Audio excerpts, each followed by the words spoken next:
Yo, what up guys, it's Flark, and welcome to my Shadowlands Season 4 Ranged DPS Star Rating Review, where I go over every ranged DPS spec in the game and give them a star rating from 1 to 5 to give you guys a visual representation of what I think is going to be the best going into the next season, and have a little bit of fun talking about each one along the way. So, let's jump right into it with Fire Mage.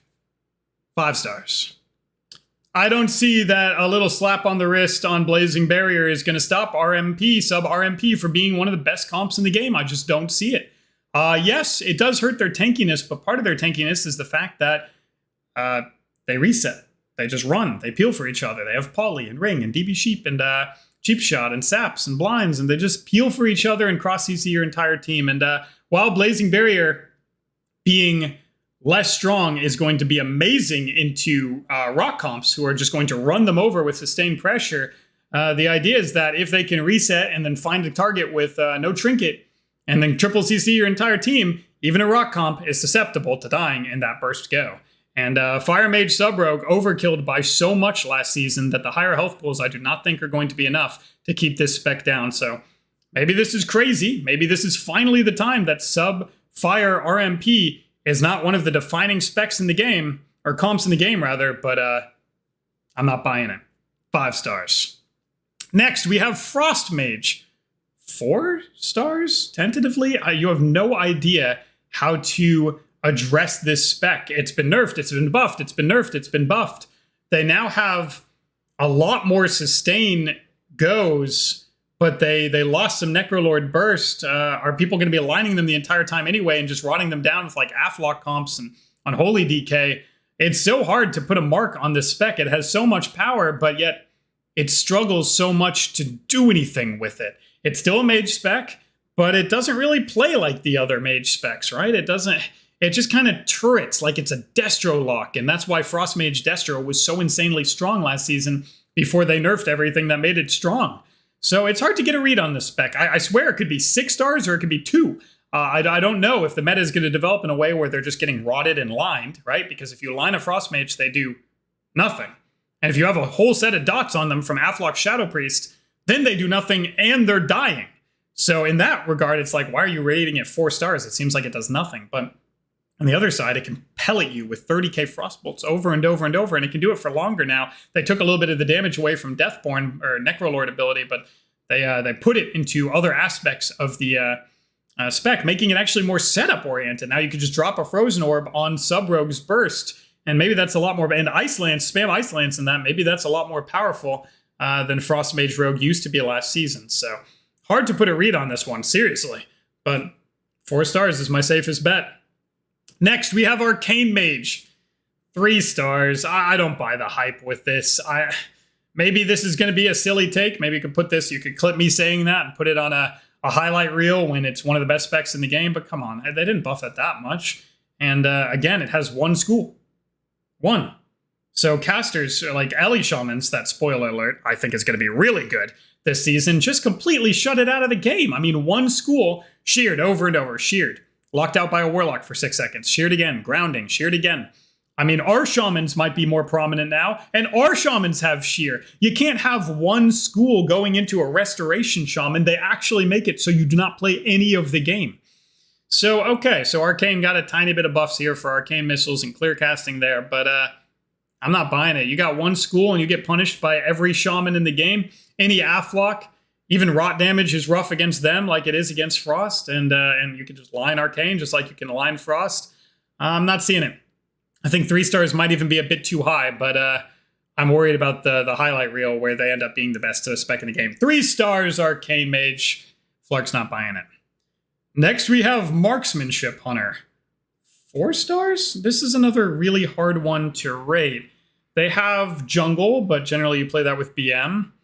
They have Cupid, but Ret might be a little worse this season, and that's a very spiky comp that might be turned away by the higher health pools. Then they have Outlaw Marks. Now that's going to be amazing, or it should be this season. I mean, Marksmanship Hunter just has too much raw damage to be 3 stars, but is too easily countered to be 5 stars. They really hate Disarm, and stunning them on an aim shot that is a long cast ends the aim shot and puts them in a stun, and they're kind of squishy with the Feign nerfs and the fact that Marks is just not a naturally tanky spec to begin with. I mean, giving this 5 stars would just be lunacy, but God, they have a lot of damage. And again, setup comps, maybe it doesn't matter as much that their self-sustain is a little low when you can all-in somebody with Outlaw Marksmanship Hunter and take away 195% of their health pool in 5 seconds, right? So Marksmanship Hunter, kind of a wild card. Should be interesting to see how this is developed. Again, not too many people play it, but again, they could do 30k single target DPS. I don't think I want to give a spec like that 3 stars. So 4 stars. Good luck to me if that prediction is anywhere near right. And then, of course, we have Beast Mastery Hunter. There's another easy one. 5 stars. Jungle. Jungle is going to be so good. If you saw my melee video, Feral is going to be a nightmare this season with its ability to self-sustain the higher health pools, making Frenzied Regen go up and up and up. Its ability to just kite the enemy cooldowns while putting a bleed on them and still doing max damage to them while running away from all their cooldowns. Imagine pressing Abomination Limb against a Feral Druid and he puts Sick on you, and then he's doing full burst to you while running away from your A-Bomb Limb. It's like, oh my God. And then BM Hunter just captures that playstyle so well by just always having damage. Always. Cobra Shot, Cobra Shot, Cobra Shot, Cobra Shot, Cobra Shot, Cobra Shot. You never run out of Cobra Shots to press. You have pretty much infinite focus. You've got your Venthyr ability giving you big spike kill shots. Whenever he gets that sickle up, you can just give him a 1-2 punch, 2 kill shots, both in it for 25k. You can finish people. You can survive by just running while doing full damage while your Feral peels for you. I mean, again, I generally dock points if your comp diversity is this small, but if your comp diversity is this good, it's hard to dock points. And BM, just so powerful when put in the right comp and put in the right hands. And I think the hands are any hands, 5 stars. So that's BM for you. Okay, Affliction. 6 stars to 5 golden halos. I mean, holy cow. If you've watched my videos recently, you know one of the biggest things I'm prioritizing is higher health pools and a little bit more rot and a little bit more sustain. And Affliction has all those things, had them all last season, got buffed by the season's meta shift, and then got buffed in sustain overall. Yeah, okay, so Dark Soul's a little worse, but their sustain is higher. And I think a sustain damage spec really wants their sustain to be even higher, because eventually you reach a critical mass point where that sustain becomes not healable anymore. And I'm worried that that's what we're going to reach this season with Affliction. They are getting more secondary stats, which you know is amazing for Affliction. They are getting longer dampening games. They are getting more damage just from being buffed, fueled into their class. And I'm pretty sure Affliction demo was already like tier 1 last season. At the end of the season, people started playing that and getting rank 1 MMR with it. So that was crazy. So Affliction, it gets buffed from the circumstance. It gets buffed by the developers. It gets a lot of value in a short period of time. Affliction, once you start seeing everybody getting geared up, 6 stars. I mean, this thing is ridiculous. This is like the fury of casters. It's just so much value, especially in the current season. Again, just wait for everybody to get max geared, and I think you're going to see exactly what I'm talking about. Affliction, 5 stars. Then we have Demonology, 5 stars. It was clearly a 5-star spec last season. They get a tiny slap on the wrist with that Call Fel Hunter nerf, and I don't think that's enough to persuade them to switch to a different spec. If they're Demonology players, they're going to keep playing it. It still has Immortal Strike, still has Sustained Damage, still has Tyrant. Everything is going to be buffed by the secondary stats. They have more health pools, which means more Soul Leech. They've got bigger death packs if they choose to run that, which most Demologs do into Rogue Mage. A little secret trick there that they always do. That's a huge death pack shield. I mean, unkillable in death pact if they decide to run that. And yeah, it's just a great spec that has so much value. They got 2 stuns, a coil, multiple fears, spammable CC, Shadow Fury, or Howl if they choose to run that. They have a toolkit that perfectly complements like any melee they choose to play with, or even other casters, because again, the double stun and the coil, that's everything that Affliction wants to line up these kills. Once you got the big suck, right? That big drain life plus all of their rot pressure, you get somebody really low, you stun the kill target, you stun the healer, you fear the healer out, you coil the kill target out, and all of a sudden, the enemy team has been rotting, and now they're taking burst damage on top of the rot. And what the heck are you supposed to do about that? I mean, Demo and Affliction both 5-star specs in my mind, and they can both play with each other. So early Flark prediction, you're going to see a lot of that purple class, and it is going to be very, very difficult to deal with. So in 5, 6, 7 weeks, when everybody has gear, watch out. Demo, 5 stars. Afflock, 5 stars. Moving on. Moving on, we have Destro. 3 stars? It could even be lower. It does not gain any of the benefits that its other Lock brothers do. It's not a rot sustain spec. It's a big chunky hit spec.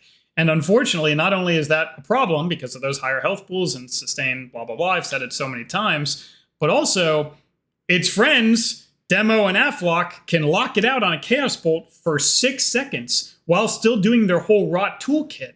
Imagine trying to 1-2 punch somebody because you got to funnel a lot of damage into a short period of time. That's what the big bolts do.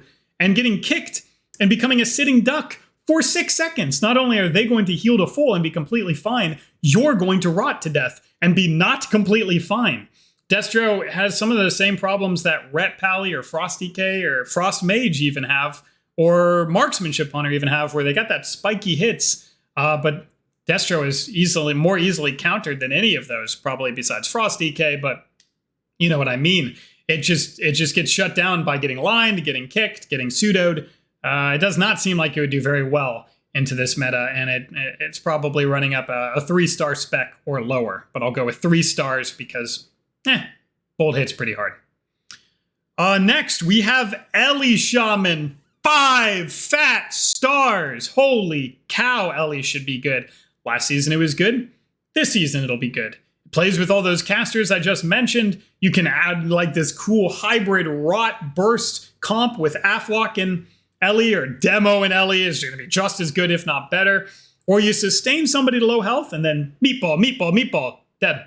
If you get somebody low and they echoing shock, lava burst, earth shock you, I mean, it's hard to deal with because they don't fully rely on the spike, rather just controlling the game. And they can line, they can put flame shocks on you, line, proc, line. It's instant cast. This isn't Destro we're talking about. He's not casting a long Chaos Bolt cast in your face. He's just lining you and waiting for the perfect moment, then procking instant cast right into your face and then lining again. They've got control. They've got Hex, Purge, Shear, Grounding, Lasso. They've got plenty of tools to play with, maybe Afflock or Boomy or Shadow Priest or Fury Warrior. Even you can pair it with a melee and it becomes very good. It's just a very well-rounded spec with a perfect win condition of rotting somebody down and then hurling instant casts into their face. Ellie has the perfect toolkit to handle those big casters that I was talking about. Remember, it shuts Frost Mage out, it shuts Arcane Mage out of the game, it shuts Destro out of the game, and it can play with melee, giving it more peel pressure against other enemy good casters like other Ellies or other Afflocks. Even RMPs, Ellie does pretty well into, while it would be harder because Ellie can die for sure. If you got those big peels from the Afflock or the Fury Warrior, you still probably have a chance to slaughter a Fire Mage who is now, remember, nerfed on survivability. So a 1-2 punch, a 3 pops of those meatballs, and the Fire Mage could be proc and cop block just like that. So Ellie Shaman, 5 stars.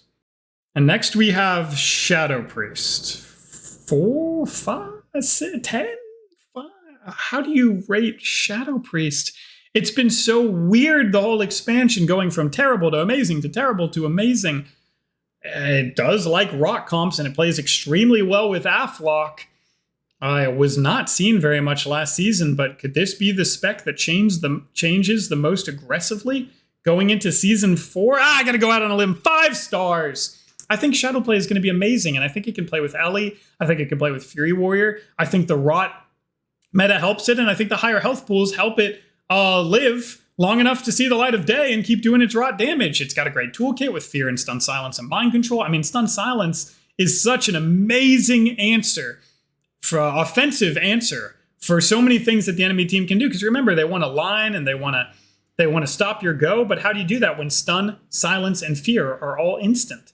You don't. So they have the toolkit to be good. They were just getting run over by Ret Warriors last season. But this season, like I said, I think Ret's going to be a little worse. I think casters are going to be a little better. I think health pools are certainly going to be higher. And that all benefits Shadow Priest. But the crowning achievement they're going to have is going to be S-Play. Afflock Shadow Priest. That should be amazing. And Shadow Priest is on the comp. They're literally right there in the name. S-Play. 5 stars. I got to do it. 5 stars. I think that's correct. And finally, we have Boomkin. 4 stars? I hate to do that. I know I just talked about spell cleaves and all the power that they're going to be bringing this season, but is Boomy really the best spec to take advantage of that? Demo Ellie, Shadowplay. I mean, these seem like the defining comps that will come out of this, and Boomy is not on those comps. It has an amazing toolkit. Instant cast Cyclone, Root Beam, pretty good self-healing, and has a similar ability to Feral, as it can just be slippery and get around a pillar. But while Feral does unlimited damage from bleeds while doing that, Boomkin hardly does anything. It can pull up those Star Surges, but it's not putting Sickle of the Lion on you, so it's certainly not like a sustain single target spec. It's more like douse everything with damage and try and finish somebody with a Star Surge, and with higher health pools, again, I think it's going to be less likely that they get to that. While Ellie Demo could probably do it better with more targeted pressure and Demo's Mortal Strike and Tyrant, I just don't think Boomy fits as well into that comp. And Cyclone, a little damaging when you pair it with an Afflock because it clones their dots, which means the damage is doing nothing now, and it DRs with Fear, which is a huge problem because while Fear actually doesn't break to the first 3 seconds of those dots, meaning they're dying in a fear, pretty much meaning it's a stun off DR. Clone does the exact opposite and DRs with the same ability, the same CC type. So Fear would just be better in every way, making S-Play way better with that playstyle than Boomkin. So while it's still got that crazy toolkit and DH Boomy should at least still be a 4-star comp, I think that's where I'm going to have to leave it. 4 stars. And that's my list. All right, Caster is not my forte. I feel like I did an okay job analyzing what's going to take over the meta, but if there's any Caster mains in here or anybody at all that has a different opinion on any of these, let me know. Tell me, pick out a spec and tell me your personal star review that you would have put for that spec differing from what I did. I really want to see some conversation and discussion about these reviews and ratings and about the season coming up as a whole. So please comment on that down below and I will read every single one of them. Have a great season, guys. Peace.